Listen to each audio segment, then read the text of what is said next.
In this worksheet called COUNTIF, we've got a complete list of our inventory, some 300 items.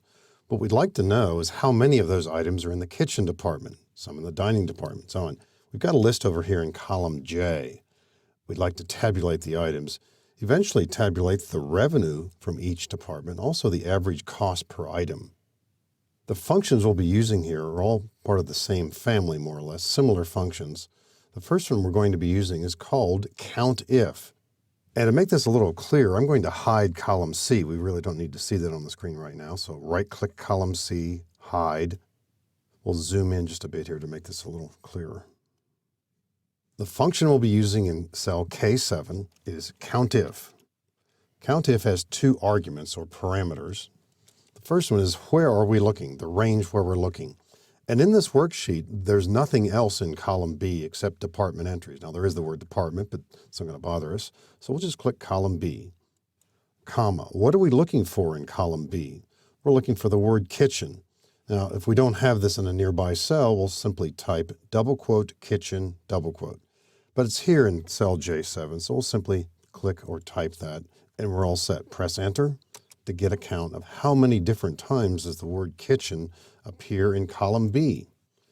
And we can copy that down the remainder of the column simply by double-clicking the lower right-hand corner or dragging it. So that's how many items we have in the various departments of the items being shown here. With revenue, we want to go a step further here and use a different function called SUMIF. SUMIF is similar to COUNTIF, but it's got three arguments.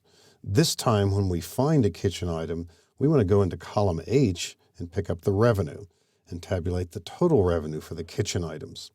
Equal SUMIF. It begins with the same two arguments that COUNTIF began with. Where are we looking? We're looking in column B, comma. What are we looking for? The kitchen items, comma. And when we find them, where will we look then? In column H. In situations where you're not using an entire column, suppose you were using a range, like B2 colon B50, then the corresponding entry over here should be something like H2 colon H50. In other words, there should be a parallel relationship between these two entries. That's all we need to say in this example. The total revenue for our kitchen items is $2,039,000. Double click here to copy this down the column. Now, the total of those entries is likely to be displayed in the status bar down below. If you've highlighted two or more cells and don't see an entry, you can right-click down here in the status bar. You don't have to check them all if you don't want to, but check the items that are pertinent to you so that they will appear all the time in the status bar when you've got data highlighted. And a good cross-check would be here, if we click column H, we should be seeing the same total to represent the total revenue for all of our items. So we've got this $22,224,000 here. Let's click column H.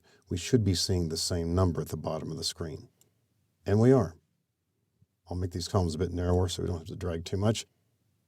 In column M, we now want to do an average cost. And the function we'll be using here is called AVERAGEIF. It too begins with the same two arguments the SUMIF and COUNTIF begin with. And that is, where are we looking? We're looking in column B, comma, what are we looking for? Kitchen, J7, comma. Which column are we trying to get the average of? The price. Now in column F, we've got some pound signs there. I didn't make it wide enough, but we can still use the entry, column F. Enter the average price of the kitchen items, and I'll make column F a bit wider here. Only $26. And we've got quite a few items here, but what's the average cost of the others? Double click, and we see those entries there. Scroll a little bit to the right so we can see this completely. The average function. We're looking in column B for the department. If it's kitchen, go into column F, take the price, and of course do the average in this case. So these three functions, AVERAGEIF, SUMIF, and COUNTIF, all give us great tabulation capability when we're working with large lists of data.